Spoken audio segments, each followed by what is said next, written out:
Trust in institutions and brands is at an all-time low, you could argue. We talk about why more leads is usually the wrong problem to focus on. You don't have to compete when you know who you are. We also get into how AI fits into marketing the right way as a tool that accelerates good strategy. One of the great lines I've heard in this regard is imitate and then innovate. This episode will give you a much clearer framework for how to think about marketing going forward. Desperation, neediness is a repellent to success. This is AI and Marketing for Home Service Pros, the show for contractors who want to grow without wasting time or money. If you're in roofing, HVAC, plumbing, or any home service business, we break down how AI and modern marketing can help you book more jobs, close more leads, and build a business that runs without babysitting every task.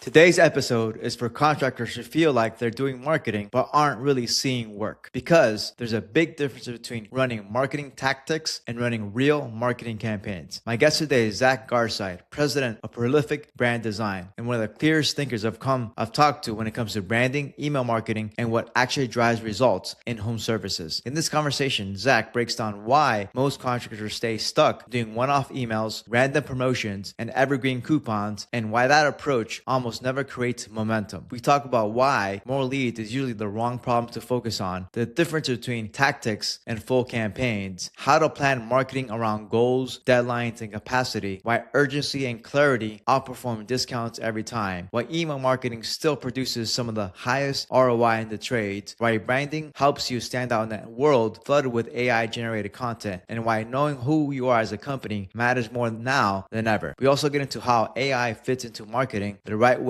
as a tool that accelerates good strategy, not something that replaces it. If you're tired of copying competitors, running the same offers everyone else is running, or feeling invisible in your market, this episode will give you a much clearer framework for how to think about marketing going forward. Let's get into it. What's up, everyone? This is Mauricio Cardinal. I'm the host today. I want to welcome Zac Garside. Welcome to the show, Zac. Thank you very much. Super excited to have you on. We had a great conversation last time when we spoke, and I'm really excited to talk about some of the things we talked about. I think a lot of people can learn from your experience working in the space. I appreciate that, Mauricio. I'm excited. Yeah, so you said that there's a big difference between running marketing tactics and running real marketing campaigns. How would you explain that difference between, for a contractor? Oh, yeah. Great question. So a marketing tactic is any one thing that you do, like you publish an email or a social media post, or you run a direct mail, or so like the one postcard, right? Those are tactics. And I believe that in the home services, we've way over indexed on individual tactics. And we need to get back to the art of the camp. A campaign is a collection of tactics that work together to achieve a goal by a deadline. So it's not one email to sell new water heaters, for example. It's 6 emails, 3 social posts, a blog post, a video, and 2 radio ads selling your water heater restoration package before the deadline that homeowners have to take action on it. We just don't really do that often in the trades. We have these kind of evergreen coupon offers, I like to call them, that we put out there, like $59 water heater tune-up or $59 furnace tune-up. And we just let them run forever. There's no deadline. There's no urgency. There's nothing really unique or special about it. And that's really one of the tests for whether you're just relying on tactics or you're running actual campaigns. If I were to look at your marketing efforts, does it look like you? Does it look unique? Or is it something that literally everybody else is doing too? And I think right now we've got a lot of companies who are all doing the same thing. They all run the same specials, the same promotions, the same coupon offers. And it's very rare to see a company do a full campaign. When we do email marketing campaigns with clients, for example, we go 2 weeks, 6 to 8 emails, hard deadline, very detailed promotion. Like, it's not just get a new roof or get a new air conditioner. There's all these details on the financing, on the pricing, on the inspections that we do, on all the details of the service. And you have until the deadline to take action on it. And we typically see much better results by putting a deadline on it and turning it from some commodity offer like $100 off a new furnace or $59 tune-up to something really unique that stands out, that's branded, and that literally nobody else is doing. So that's the difference between tactics, just doing one thing off the cuff and saying, oh, well, we sent an email, but it didn't work, and campaigns where you combine many emails, many posts, many ads together to achieve a goal by a deadline. Yeah, I think it comes down to also a lack of planning, strategy, and execution, right? So it's basically those three things. If you're not really thinking about this and planning it out, I find that a lot of companies that are, I would say like the 10 to 15, $20 million range, or even above, or yeah, it could be. There's I find companies doing less than 5 million and doing it well, but overall, just companies have kind of thought about it, more consistently, and actually plan out their year, right? So they plan out their year. So the fourth quarter of last year, they're already planning out the next 4 quarters of this year, right? So they plan it out and they have their, hey, this is my first quarter, second quarter, third quarter strategy, and obviously the trades and roofing, HVAC, plumbing, they're all seasonal. It's a very seasonal type of campaigns. And what I find is a lot of contractors, they said, I need more leads. I need more leads. That's like the surface level type of problem they have. But it comes down to a lack of really planning, strategy, and execution. And that's kind of the thing that I find. And then you're right. So that's a great thing. Tactics and a strategy. And how do you plan out campaigns typically? I guess it depends on the trade. How would you plan it out? Yeah, it always starts with what's your goal? You got to have goals in your business. I know a lot of people say, "Oh, well, I don't have goals. I focus on habits." No, you got to have goals. So we always ask a client, "Hey, what are your goals right now? What is it important for you to sell over the next 30 days, for example?" Client will tell us, "We want to sell more air conditioners, or we want to sell more roofs, or we want to sell more water heaters." I'm like, "Great. What's your capacity? Okay, let's put a number on this thing. Like, how many roofs, how many air conditioners do you want to sell by February 14th, let's say, for example?" So I'll like workshop it with you right now. Let's say you own a business. You say, "I want to sell more furnaces because it's January and February 14th is the date we're going on." Okay. And you say, we want to sell, 20 furnaces between February 14th. I'm like, all right, great. So we want to sell 20 furnaces by February 14th. Now we have a very specific goal. We have a short time frame, 2 weeks. Let's put together a campaign. When you go out and sell a furnace, first of all, tell me about your process. Help me visualize what it's like when you go out, sell, and install a furnace. Now, one of the 3 great rules of copywriting that I've learned from a guy named Harry Dry is when you put together a campaign, you got to answer 3 questions with a yes. Question number 1 is, can you visualize it? Question number 2 is it falsifiable? Like, can you actually prove that what you're saying is true? So anytime a company says, we're the best, or we're number 1, or we're the most trusted, that's not falsifiable. It's totally subjective. Anybody could say that. But let's say something specific that can actually be proven right or wrong. So can I visualize the process? Is it falsifiable?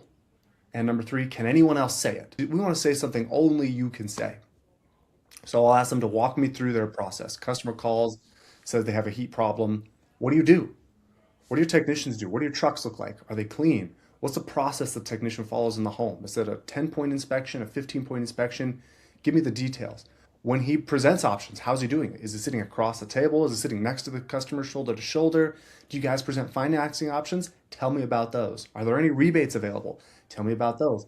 What is the price range? I know nobody likes to give prices, but customers want prices. And my philosophy is, let's be the company that answers the questions no one else is willing to answer. So I get all these details, and already I'm ahead of anybody else who wants to do a campaign to sell furnaces, because what are they doing? Get $100 off a new furnace. That's it. That's their whole campaign strategy. But now I've got 14 furnaces or 20 furnaces by February 14th. I know the full process. I can help customers visualize what it looks like for this company to come out. I can say things that are true or false, not just subjective, oh, you were the best or we're most trusted. And we're going to say something no one else can say. So I'll give it a name, right? Like, again, I give the water heater assurance package, or we'll do the 21st century furnace offer. Okay, let's bring your furnace into the future. Okay, we want it to be on brand, but we're going to give the offer a name, And then we'll come up with if there's any specials or bonuses. Are we going to give a discount? That's one way to make it enticing to act. Are we going to add bonuses like a new thermostat when you get the furnace installed? There's got to be something extra, something that gives them a reason to act before the deadline. Because they could buy a furnace at any time. They could buy a furnace in March. Why should they buy it before February 14th though? What's the incentive? What's the bonus for doing it before that particular date? We want to come up with what that is. Again, could be a discount, could be some bonuses that you add on, like a year membership, a new thermostat. We'll get your thermostat in perfect settings so that you're not waking up at 3 a.m. wondering why it's so cold in the house. New air filters for a year. The only limit is your imagination. And then once we got all that together, we structure a campaign in 3 phases. Phase 1 is the launch. Phase 2 is the details. And phase 3 is the deadline. And typically it's like a U curve. Have you ever seen a graph where it's shaped like a U? So phase 1, you get a spike of sales. Phase 2 is where the dip of sales happens, and phase 3 is where sales come up again. So in phase 1, we're just announcing the offer. No fancy sales psychology, no copy ease and all kinds of tricks. It's just, here's the offer, here's the details, here's how to take action. That's all we're doing. Again, nothing clever, nothing fancy. Because our mentality is that there are people on your list, there are people in your market who are ready to buy this offer right now. You don't need to convince them. You don't need to give them all kinds of fancy tricks. Just present the details as they are. So that's the launch phase. The details phase is where we give people things to talk to their spouse about. Talk about energy efficiency, talk about how qualified your technicians are, talk about how they're drug tested and background checked. Tell stories, entertain, give them content that's insightful and fun to read or watch. This is where people are really thinking about it. And then we have the deadline phase. This is where we hard sell. This is where we let people know, hey, it's February 12th. You have 48 hours left to take advantage of the 21st Century Furnace offer. On February 14th at midnight, this offer is gone. You no longer qualify for the discount or bonuses. You no longer qualify for all the add-ons. This offer disappears, and you got to stick to that deadline. This is where you see your next spike of sales because people know we got to act or this thing's going away. So that's how we do it. What's your goal? What are the details? How can we make this irresistible, different, and create a sense of urgency? And then launch, details, deadline. We run the campaign. Once it ends, we check back and see how did we do? How many sales did we generate? And typically, how do you execute on that in terms of do you use the customer's email list, right? How do you execute on that? What are the actual tasks? How do you execute? Do you use the emails? What kind of email tools do you use for email service provider? Like talk more about that. At our agency, we do email. That's what we specialize in. But we do the same thing for ourselves when we run promotions. And we'll leverage our email list, obviously, because that's what we're the best at, honestly. We leverage our clients' lists when we do it for them. But you can run this across as many channels as you want. Again, the limit is your imagination. So obviously you should do your list because you already have those leads. Right? You don't have to get new ones. They're already sitting there in your business. And I can make a whole case for why contractors should be emailing more. But email list, you could do social media, you could do radio, you could do pay-per-click, you could do on your Google business profile, you could do a post about this offer. You could cross-promote with other local businesses like, hey, we do plumbing, our friends across town do window cleaning. Let's partner together and let their customers know that if they act for the 14th, they can get a new furnace from us. We'll give a kickback to the window cleaner, right? So there's infinite channels you can use. On email, the most common tools that we use are Service Titan Marketing Pro and Constant Contact. If somebody has Marketing Pro, it's very seamless to get in there and get started. If they don't have Marketing Pro or another platform, we like to set them up on Constant Contact because we've had a really good experience with that platform. They just have great deliverability, good customer support, and they're super easy to work with and send emails from. Typically, what is a CTA? Is it just a call, schedule a call, or just a call? Like, what is a typical CTA for that? I like to rotate call to actions. If you do the same CTA again and again and again, people get bored, they know what to expect. So I typically rotate between 3 different types of call to actions. Number 1, book online. So you have a link to a book online form. Number 2, call. So there's a phone number that they can literally just call. Or number 3, reply to the email, and a member of our team will help you get all the details. I like to rotate between those 3, sometimes include all 3 in the email. The reason I do that is because when people are checking their phone or looking at their email, you got to think about the context. If all you're giving them the option to do is call a phone number, you're not going to get the best response because not everybody's in a position to call you when they're checking their email. Like we're talking about people who are at work procrastinating, who are just chilling at home, families around, there's kids, there's too much noise. People are checking their phone on the toilet, in traffic, I mean, in line at the grocery store. Those are not great places to make a call. But I could easily click a link and book online. I could easily reply and say, I'm interested and I want the details. So those are the three primary call to actions that we rotate between during an actual campaign. If we're not doing a campaign and we're just doing one-off broadcasts to build a relationship and entertain, then we can do those call to actions and we can send them to videos on our YouTube channel or Facebook.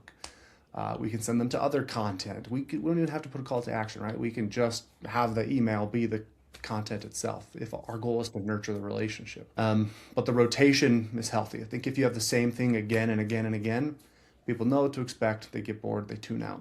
And boredom is the death of the sale. We want to avoid boredom at all costs. Yeah. So you typically have three forms of communication. That's how you do it, and that's how you kind of get the sales coming in and get the people, at least the opportunities coming in, the leads, right? They come in, right? Awesome. Yeah, that's good. That's really good stuff because I think that's very valuable. And typically, how many emails do you send, and what is the time frame? Like you said, February 14th. That's really like in 3 weeks. How would you structure that? How many emails would you send through that time? If I was gonna have the deadline be February 14th, let's see, today's the 28th. So I would probably start it on the 2nd, February 2nd. I'd have 2 weeks. I would send somewhere between 6 and 8 emails, depending on the brand and the email list. You know, some email lists are used to getting emails from a brand more often. So I'd increase the frequency a little bit. If it's like, hey, we haven't emailed our list in 4 months, then probably going to dial back to like 4 or 5 maybe, because the email list hasn't shown itself to be willing to receive that many messages from you. There isn't a hard rule. You should send this many emails during a campaign or in general. It's all about the relationship. I mean, think about the relationships in your life. You don't have a hard rule for every single person in your life and how often you're willing to contact them or ask them for help. It's case by case. You kind of do a little mental audit of, all right, my neighbor Joe, I need a favor from Joe. You know, what's our relationship like? You know, can I just make a call to Joe and he'll say yes? Hopefully. But if not, because you haven't invested in that relationship, you haven't talked much, you haven't done anything for him, you know, you kind of got to think about your communication strategy based on what the relationship with the person is like. You don't communicate with everybody the same way.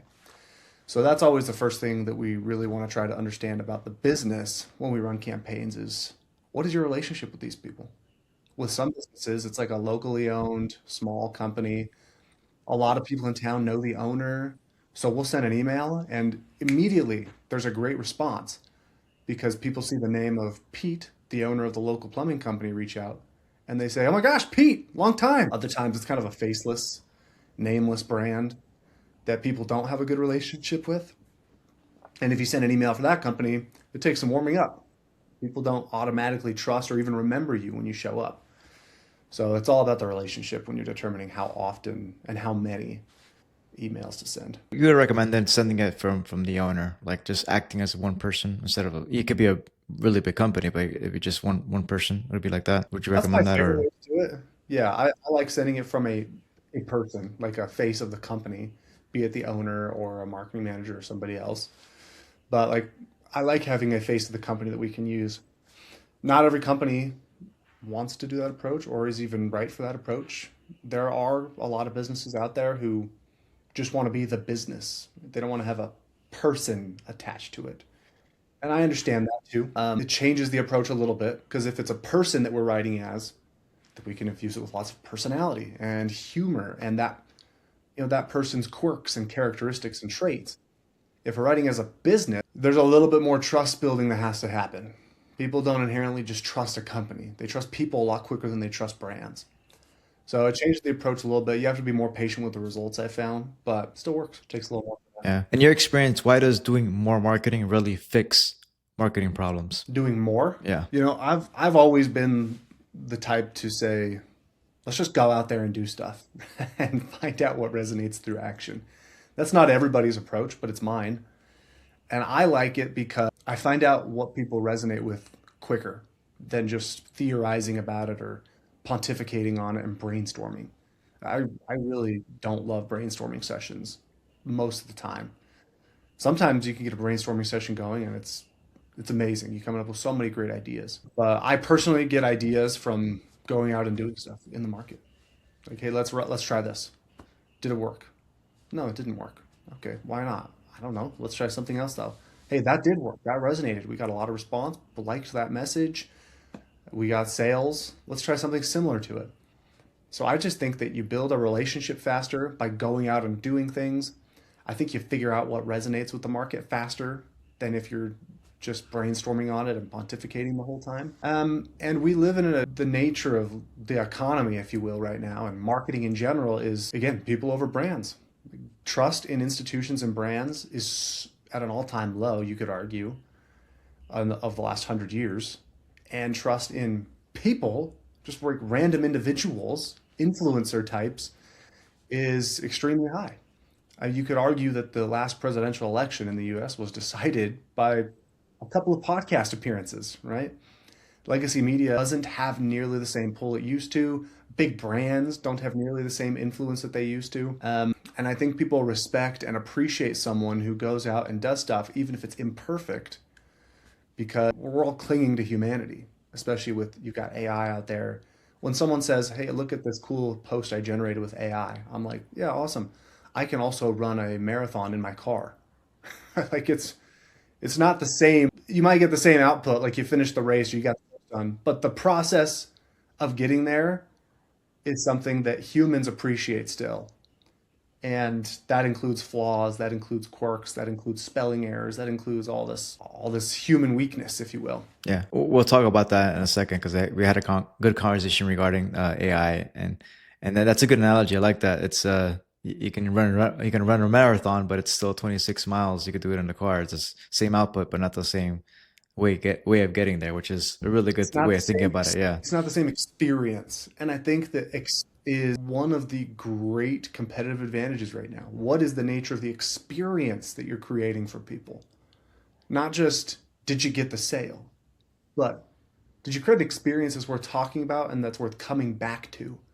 Most business owners that I know mistakenly believe that the reason someone became your customer in the first place is the same reason they will stay your customer over the long term. And that's not true. That's not how it works. When someone comes and does business with you the first time, it's because they had a problem, they needed it solved, and they needed it solved fast.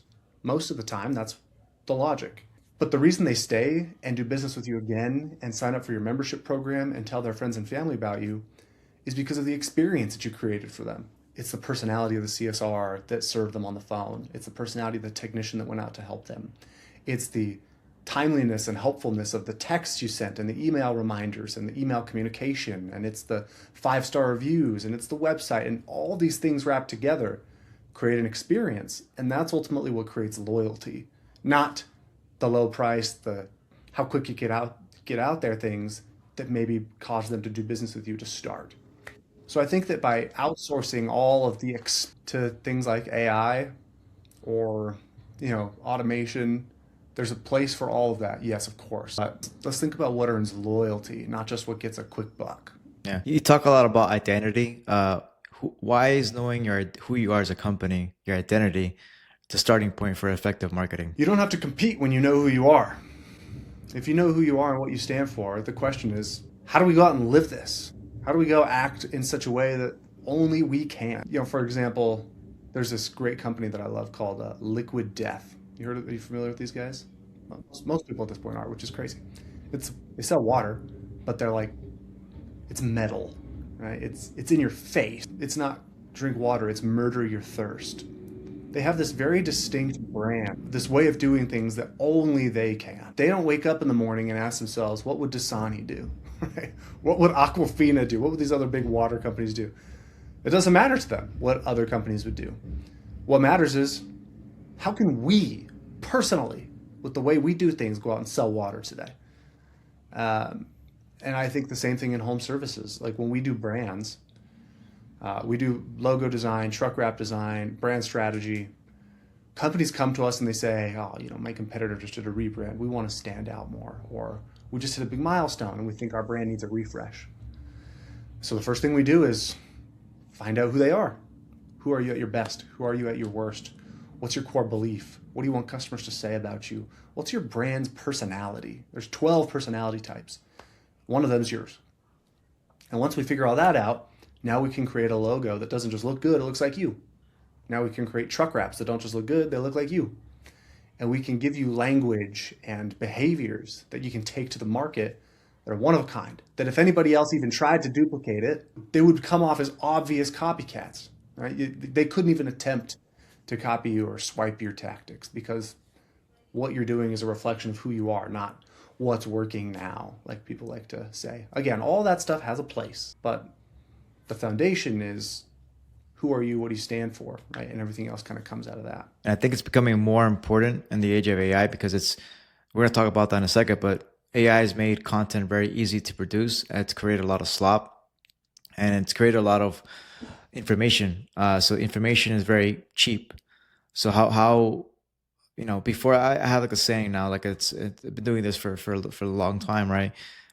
Before as in the home services space, you would need Google, a good amount of Google reviews, right? Nice website and LSA, right? And that would be sufficient, right? 5 years ago, that would be a really good result. If you get consistent reviews every month, LSA, you could spend a lot of money, and you would get high quality leads and stand out. Now that's really just a starting point. That's really just a bare minimum. And really, if you don't have a brand, if you don't stand out in other ways, then AI is really gonna skip you over. They're not gonna really even reference you, right? Having reviews and having all that stuff is just a bare minimum. It's still obviously very important, but if you're not standing out in a way I like to do it, it's like you have to, before you would consider yourself a HVAC company or a roofing company that sells HVAC or sells roofing. You're a marketing company that does that. Now I would kind of rephrase it to say you're a media company that sells HVAC, right? And if you think of yourself as a media company, then you're creating content. You're creating content. You're thinking of yourself the brand, right? You're thinking about the brand. You're thinking about how to attract to certain people. And that's really the shift that's happened, especially with AI. That's the way I look at it. I don't know if you look at it the same way. That's the way I look at it. And that's really the starting point, right? What makes a brand effective, right? What makes a brand effective between somebody that's not effective versus someone? What makes a brand effective today in the home services space? What's an effective brand? What does it look like? You made some great points there. And to answer your question, I'll kind of piggyback off some of it. You mentioned Google reviews. You mentioned LSA, a great website. All that stuff is crucially important. Again, it comes back to the distinction, though, between the reason someone comes in the door in the first place and the reason they stay over the long term. And I think great brands know how to do both. They know how to get people in and they know how to keep them. They know how to earn the loyalty. LSA, Google reviews, website, all that stuff positions you so that when someone has a problem, they will find you, they will do business with you the first time. But brand is the long term. Brand is building loyalty that outlasts just the first visit. Brand is when you're driving down the freeway and you see a truck that makes you do a double take at 75 miles an hour. It's having one technician come out and give you a quote, another guy come out and give you a quote, and another guy come out and give you an experience, and you're done calling. There's no one else to reach out to because you've just had a one-of-a-kind experience. An effective brand is one of a kind. That's the best description I could come up with. It's not like anybody else. It's not like anything else. It stands out on its own. It is its own world, if you will. And you think beyond just getting them in the door, and you think about how do we make them stay? How do we make them loyal? Because I don't know about you, but as a business owner, I live and die by keeping my customers, not by my ability to go out and get new ones. The ability to go out and get new customers is crucial, of course, and you have to have that component. But life is so much easier. Life is so much less stressful and quite frankly more enjoyable when you're keeping customers. You know what I'm saying? Yeah, 100%. What do you think a lot of contractors can end up copying other other brands. It's kind of a copycat. You see a lot of copycats. Why do you think that happens? The first thing is not knowing who you are in the first place. Like, again, it comes back to, I don't know how I would do things. We don't really know our own style well enough. So let's just do what is working. You know what I'm saying? And that's not necessarily like bad as a starting point. One of the great lines I've heard in this regard is imitate and then innovate, which I think is a good way to approach it. Because when you're getting started, you really don't know, like, man, who are we uniquely in this market? Nobody knows. You haven't been around long enough to have anything to hang your hat on. So there's nothing wrong with imitating somebody. Make it your own. Right? Don't just swipe, copy, paste, and hope for the same results as another company, because you haven't seen everything it's taken for that company to be successful. But there's nothing wrong with imitating what's working in the market, imitating what successful companies are doing. But let's innovate on that with our own flair, with our own personality, with our own approach. And I think little by little, by doing that, I learned a great technique from an email marketing guy one time named Daniel Throssell. He said, find 2 people in your market who you really want to emulate. Okay, find not just 1, but 2. So you've got Contractor A and Contractor B. Your starting point for your brand and for how you approach things should be, we are like Contractor A and Contractor B, but, and then you have this middle part that's different from the 2 of them. Okay, so I'll give really, really well-known examples just to like kind of make it easy for people to understand. But I'm pretty sure most people who hear this will probably know who Tommy Mello is. Okay, so we're like Tommy Mello and Liquid Death, I'll say. So those are the 2 brands that we kind of want to emulate. Like, we like the way they do things, and we kind of want to do things similar. But unlike Tommy Mello and Liquid Death, I am a dad. I have 4 children. So like we tell dad jokes, and we have like a very dad-esque personality. Does that make sense? So you've now got a starting point, sort of a rough place to begin figuring out like, what's our brand? How can we be different in the market? We're like Tommy Mello and Liquid Death, but unlike those guys, I'm a dad. I'm a family man. I tell dad jokes and I do silly dad stuff. And you just kind of keep that in your mind as you're developing campaigns, as you're creating offers, as you're going out and doing emails and social and video and creating content to advance your brand. Just think, what would be the best thing to do, given that I want to be like Tommy Mello and Liquid Death, but with the dad jokes, with the dad personality. Again, it's not perfect, it's not exact science, but it gives you something to think about. It gives you a frame of reference for making choices that is at least, you know, unique compared to people who are literally just going, hey, can someone give me a template? Right? Can someone literally give me their exact playbook for how they do this? Yeah. Let's talk about email marketing. Why do you believe email marketing works so well for contractors, even though it's maybe it's not as popular or sexy as other channels? Yeah, I'll give you 2 reasons. Number 1, super low cost, super high ROI. Sometimes we get caught up in just the total dollar amount of a channel. You know, we see Google ads, or we see SEO, or we see some other direct mail generating big numbers, but what we fail to think about is ROI on the channel. And the ROI on email is just crazy. You already have the leads, so you don't have to pay for them. You already have a way to send emails, so you're not paying extra for that. It's just, can you put together a good campaign and generate sales? And the ROI is like, it's incredible. Right? We have plenty of case studies of companies who they pay $400 for their email marketing platform. They run a campaign and generate 180 grand in sales in a month. What's the ROI on that? $400 in, $180,000 out. Like, that's incredible. So it's just such low cost, such high ROI marketing. The second thing is you control it. You own the list. People, you know, I've been doing email marketing for, 2018 was when I started doing email marketing. And I've seen everything there is to see with email at this point, I feel like. I'm sure there's more that I could be exposed to, but it feels like I've seen everything I could see. And I get all the time, I get people who say, email doesn't work, email's dead. Oh, I'm not really a believer in email. I don't check my own inbox. I just delete my emails, or emails just go to spam, don't they? So people have this weird complex with email, like they're being annoying or it doesn't work, but they have no problem with social media. They have no problem with direct mail, with radio, with TV, with Google. What do all those platforms I just mentioned have in common? You have zero ownership or control over any of them. You have absolutely no influence or control on Facebook. You have no influence or control on Google. You are at the mercy of the algorithm. You play by their rules. And you hope and pray that they put you first on the results and that the customer doesn't get distracted by all the other ads and content. With email, you own the list. If you do it right, you go to the inbox. Once they open your email, there's no ads on the side. There's no other companies posting content on top of, below of, or to the side of your email. When they open your email, that's the only thing they see, your email. The fact that it's so low cost and such high ROI, and that you own it, you control it. It's like the last medium on the internet that you have full control over. Facebook could change their algorithm tomorrow and no one's going to see your ads. Literally, no one will see anything that you post. Google could change their rules tomorrow, prioritize AI overviews over all other search results, and you're dead in the water. You're host. I'm not saying you shouldn't do those things. I'm just saying, why don't you also do something that you don't have to worry about that happening? Yes, hypothetically, email could change.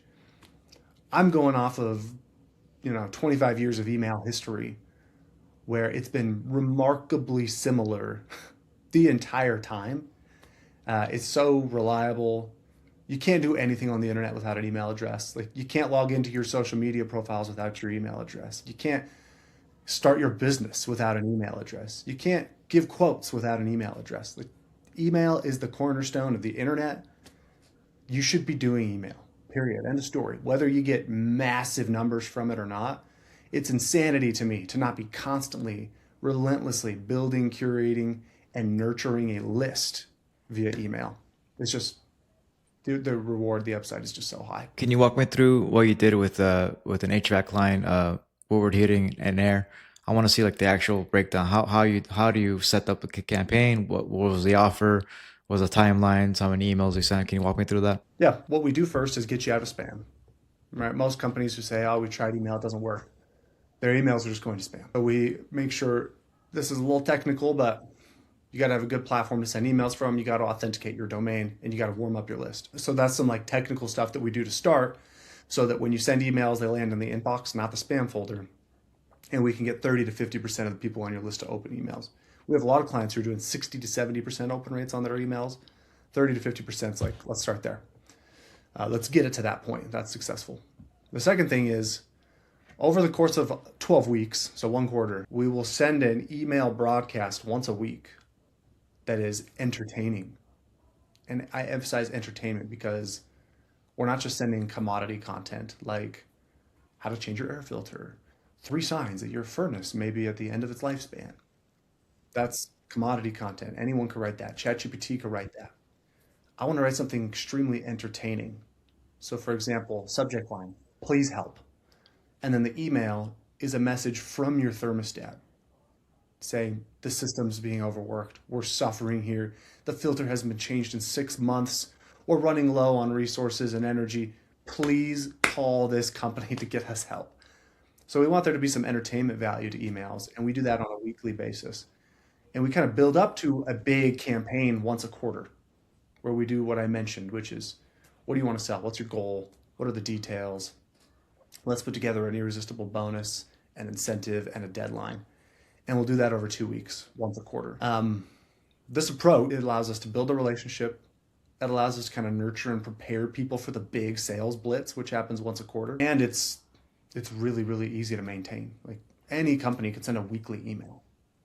Any company can run a big sales promotion once a quarter. We have several clients. We've got a client in Texas, Dial One Johnson. They've been doing it with us for a couple of years. And last time I talked to her, she says we're getting 7x our investment in email marketing back on every month on average. I won't name all our clients' names because I haven't gotten permission from all our clients to share their names publicly and what we're doing with them. But, I mentioned a company that $180,000 in air conditioner sales in a 2 to 3 week campaign. A roofing company, $180,000 in roof sales on a 1 month email campaign. Roof sales, like not trinkets. We're selling freaking new roofs. Plumbing company. For the roofing, I'm just curious because I want to break it down by trade. So the roofing company, how big was their list, And how many emails did you send for that sales? For that roof, for that one particular case study, how big was that list? 40,000 people, I think. 40,000 people. Yeah. And that list is they're basically their customers, or how did they get that list? Yeah, you get it through service and advertising. Oh, okay, got it. So there's that list that they've developed over the years. Yeah, we don't do anything with cold lists. Like, I do not help people who buy lists from like list brokers. I don't participate in that. I don't help with that. I don't touch it. I don't like that game. Got it. So you would get the list, and how many emails and how long will the campaign last? Yeah, on average 2 weeks. That one particular roofing campaign lasted 4 weeks. It was a little long. We probably could have shortened that one.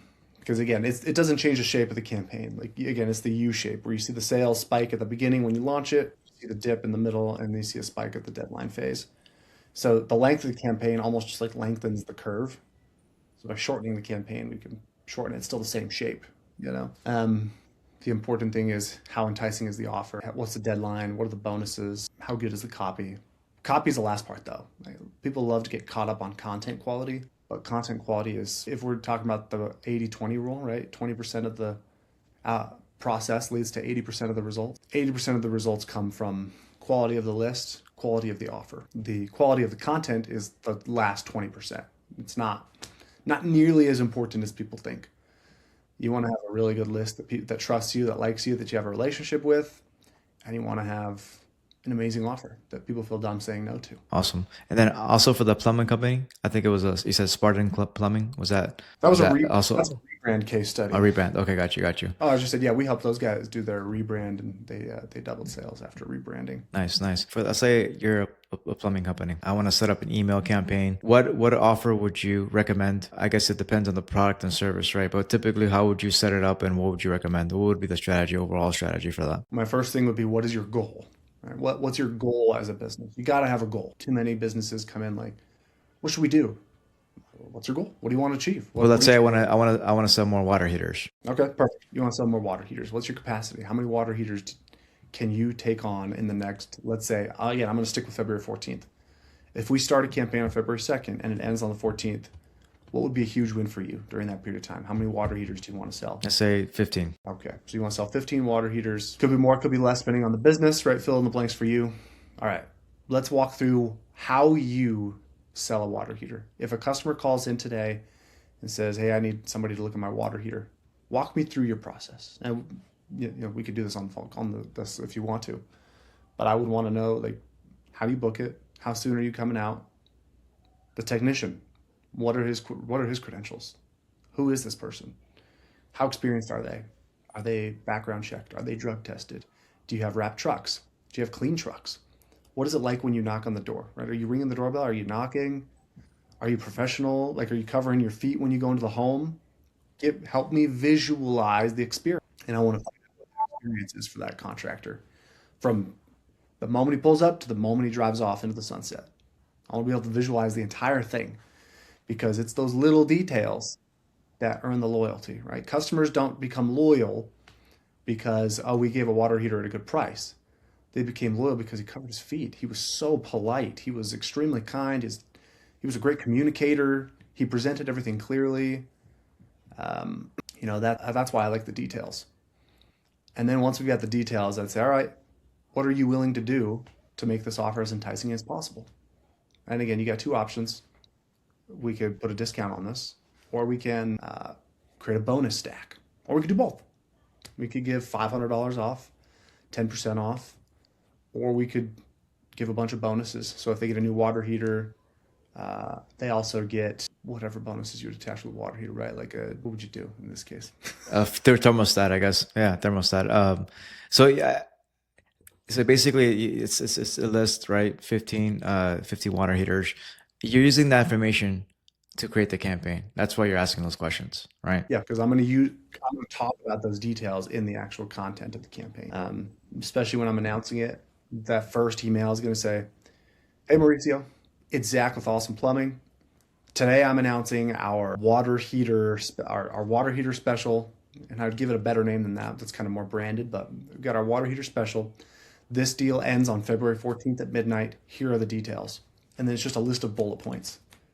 $500 off, financing available, 5% rebates if you go through the city after the installation. Bullet point, bullet point, bullet point, bullet point. All the details of that particular offer. If you're interested, call this number or book online and mention this email when the technicians arrive for the deal. And that's what the first two emails will be probably, is just the details. Just give it to them. Got it. Got it. Everyone is using AI, right? But last time we talked, you said you obviously you're critical about how people are using it. What are contractors getting wrong about AI? Yeah, we use AI. We're not like anti-AI or anything. My philosophy is anytime there is something, whether it's a trend or a technology, anytime something is just so widely accepted without question, like everybody's in on it, I think you should be skeptical. That's just how I kind of like live my life. As if everybody's in on this and everyone thinks it's amazing. I don't know. I think I might be skeptical. It comes back to like, can everybody be wrong? Yes, definitely. Everyone can be wrong. We have seen that many times in the history of the world where everyone's wrong. So I'm just critical of the blind trust of AI. You know, like what is AI? It's literally the average of human knowledge. Okay, so if you go, AI, write me an email campaign to sell water heaters, by definition, it's going to give you a very average campaign. If I'm talking specifically about AI content, if you're just going in like first prompt, taking whatever comes from the first prompt, first of all, we can all tell. Everybody knows you did it. Everybody knows you're writing with AI, right? Your audience knows, your customers know, your colleagues know, your team members know. We all know. We're not dumb. I just think it's lazy, right? Like to go and use AI to kind of compensate for your lack of understanding of the fundamentals of good marketing, good business. You know, if you understand the fundamentals of good business, like that process that I go through to generate a good campaign, what's your goal? What's the deadline? Give me the details. What's the bonus? What are the incentives we're going to create? That's good strategy, all of that. Okay. And if I know the hooks I want to use, like, okay, in the first email, I want to do this. In the third, I want to take this angle. In the fourth, I want to do this angle. Then AI can be an accelerant for putting together all of those actual emails.